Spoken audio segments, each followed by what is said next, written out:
بسم اللہ الرحمن الرحیم۔ نوروز کے حوالے سے ہم سے سوال پوچھا گیا، بھائی یہ نوروز کی اسلام میں کیا حیثیت ہے؟ اس کے بارے میں ہمارے مراجع کیا فرماتے ہیں؟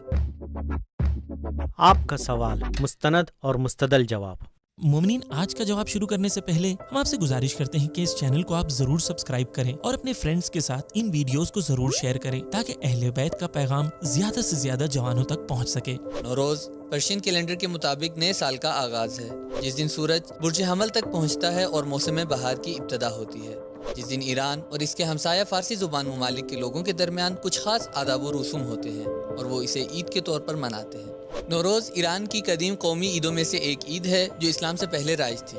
مولانا صاحب، کیا عید نوروز عید فطر یا دیگر اسلامی عیدوں کی طرح ہے؟ اکثر مراجع کی نگاہ میں عید نوروز اسلامی اعیاد میں سے نہیں ہے۔ نوٹ یاد رہے کہ عید نوروز اور روز نوروز میں فرق ہے۔ بعض روایات میں روز نوروز کا ذکر ہوا ہے اور روز نوروز کے سلسلے میں بعض مستحب اعمال وارد ہوئے ہیں جسے بجا لانا ثواب کا سبب ہے، جسے ہم اسی کلپ میں آگے بیان کریں گے۔ مولانا، اگر اسلام نے اس عید کو ایک دینی عید کے طور پر قبول نہیں کیا ہے تو کیا کہیں پر اس کی ممانعت کی ہے اور اس سے روکا گیا ہے یا اسے حرام قرار دیا ہے تاکہ نوروز منانا جائز نہ ہو؟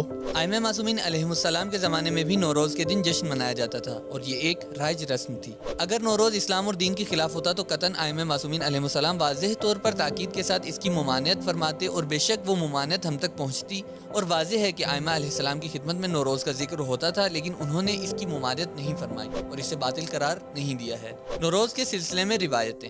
سب سے پہلے نوروز کی روایت شیخ طوسی نے مصباح المتہجد میں نقل فرمائی ہے۔ کچھ روایتیں ہیں جو نوروز کی تائید کرتی ہیں اور کچھ روایتیں نوروز کی مخالفت میں ملتی ہیں۔ ایک روایت جو نوروز کی مخالفت میں ملتی ہے وہ یہ ہے، امام موسیٰ کاظم علیہ السلام اور منصور دوانکی کا ایک واقعہ ملتا ہے جس میں امام موسیٰ کاظم علیہ السلام نے فرمایا، مجھے اس سلسلے میں اپنے جد بزرگوار کی کوئی روایت نہیں ملی اور یہ ایرانیوں کی سنت ہے، اسلام نے اسے ختم کیا ہے۔ علماء نے اس روایت کی سند کو ضعیف قرار دیا ہے کیونکہ ابن شہراشوب نے روایت کی سند کو بیان نہیں کیا ہے بلکہ اسے وحکیہ کہہ کر بیان کیا ہے، یعنی کسی نے کہا ہے، اور وہ شخص کون ہے یہ معلوم نہیں، اور یہ اس روایت کے ضعیف ہونے اور اسے استناد نہ کرنے کی دلیل ہے۔ بعض روایتیں نوروز کی موافقت میں بھی ذکر ہوئی ہیں، جن میں سے ایک آپ کے سامنے پیش کرتے ہیں۔ مولائے کائنات کے لیے ایک شخص فالودہ تحفے میں لایا۔ امام نے سوال کیا، یہ کیا ہے؟ جواب ملا، آج نوروز کا دن ہے۔ امام علیہ السلام نے فرمایا، اگر ہو سکے تو ہر دن کو نوروز بنا لو، یعنی اللہ کی خاطر ایک دوسرے کو ہدیہ دو اور ملاقات کو جاؤ۔ اب آئیں علماء کی نظر کو دیکھتے ہیں۔ نوروز کے سلسلے میں آیت اللہ خامنائی فرماتے ہیں، نوروز یعنی نیا روز، نئی حالت۔ طبیعت کے اعتبار سے حمل کا پہلا دن جو بہار کا پہلا دن ہوتا ہے نیا دن اور نیا روز شمار ہوتا ہے، لیکن نیا روز طبیعت کی حالت میں تبدیلی پر ہی منحصر نہیں ہے، جیسا کہ نوروز کے بارے میں ائمہ اطہار سے منقول روایتوں میں آیا ہے۔ انسان کو اس بات کا احساس ہوگا کہ ائمہ اطہار نے اسلام کی سنت کے اعتبار سے عمل کیا۔ اسلام کی رسم یہ تھی کہ اسلام نے رائج سنتوں اور کلمات کو لیا مگر اس کے مطلب کو تبدیل کر دیا۔ ائمہ اطہار نے کلمہ نوروز کے ساتھ بھی یہی کیا۔ جب امام علیہ السلام نے سوال کیا، من نئی روز، یا بعض روایتوں کے مطابق اتدری من نئی روز، تمہیں معلوم ہے کہ نوروز کیا ہے؟ امام یہ نہیں کہہ رہے کہ نوروز کب ہے یا کس وقت ہے، بلکہ امام فرماتے ہیں کہ تمہیں معلوم ہے کہ نوروز کیا ہے۔ پھر نوروز کے معنی اور نوروز کیا ہے اس بارے میں مختلف روایتوں میں مختلف عبارتیں موجود ہیں۔ مثلا وہ دن جس دن رسول اکرم صلی اللہ علیہ وآلہ وسلم نے امیر المؤمنین علیہ السلام کو اپنا خلیفہ و جانشین بنایا، وہ دن نوروز کا دن تھا۔ یا دوسری روایت میں ہے کہ وہ دن جس دن امام مہدی اجل اللہ تعالی فرجہ الشریف کے ہاتھوں دجال قتل کیا جائے گا، وہ دن نوروز کا دن ہوگا۔ یہاں تک کہ بعض روایات میں یہ بھی آیا ہے کہ وہ دن جس دن جناب آدم زمین پر آئے وہ دن نوروز کا دن تھا۔ نوروز یعنی انسانی تاریخ اور انسانوں کی زندگی کا نیا روز۔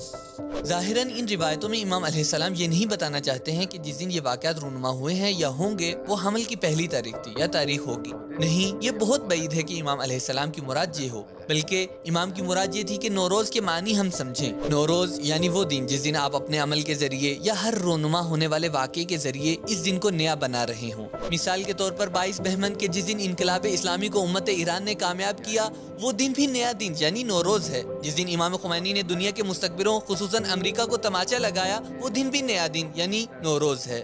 امام خمینی نوروز کے بارے میں فرماتے ہیں، نوروز ایک ملی اور نیشنل عید ہے، اسلامی عید نہیں، لیکن اسلام نے اس کی مخالفت نہیں کی ہے۔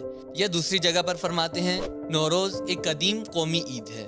اسلامی عیدیں دنیا کے تمام مسلمانوں کے لیے ہیں، لیکن عید نوروز ایک دینی عید نہیں ہے، لیکن اس میں کچھ نیک اعمال انجام دیے جاتے ہیں جس کی اسلام نے تائید کی ہے۔ لیکن یہ نوروز کچھ ممالک میں من جملہ ایران سے مخصوص ہے، لیکن عالمی نہیں ہے۔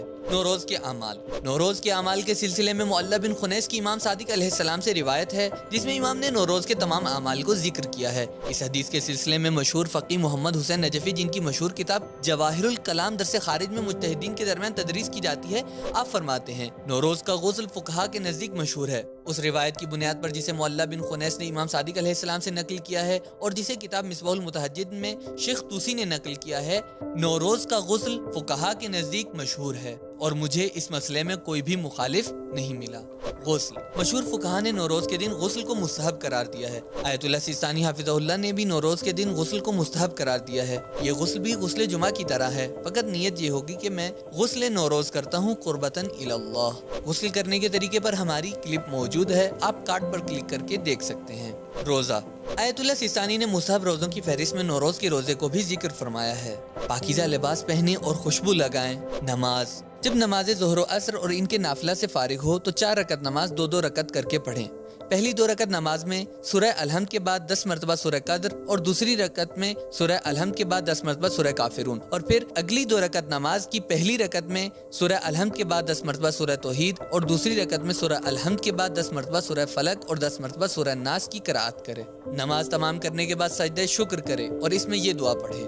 اس دعا کا لنک ڈسکرپشن میں موجود ہے۔ جو شخص یہ عمل بجا لائے گا تو اس کے 50 سال کے گناہ معاف ہو جائیں گے۔ نیز یہ بکثرت کہا کرے، یا ذوالجلال والاکرام، اے جلالت و بزرگی کے مالک۔ بعض کتابوں میں آج کے عمل میں اس دعا کو پڑھنے کی بھی تاکید کی گئی ہے۔ بسم اللہ الرحمن الرحیم، یوم مقلب القلوب والابصار، یوم مدبر اللیل والنہار، یوم محول الحول والاحوال، حول حالنا الى احسن الحال۔ نوٹ: نوروز کے دن ہر خرافاتی عمل سے پرہیز کریں اور صرف انہی اعمال کو انجام دیں جو معتبر کتابوں میں موجود ہیں اور جس کی تائید مراجع کرام فرماتے ہیں۔ سبیل میڈیا کی ریسرچ ٹیم کی طرف سے شکریہ۔ خدا حافظ۔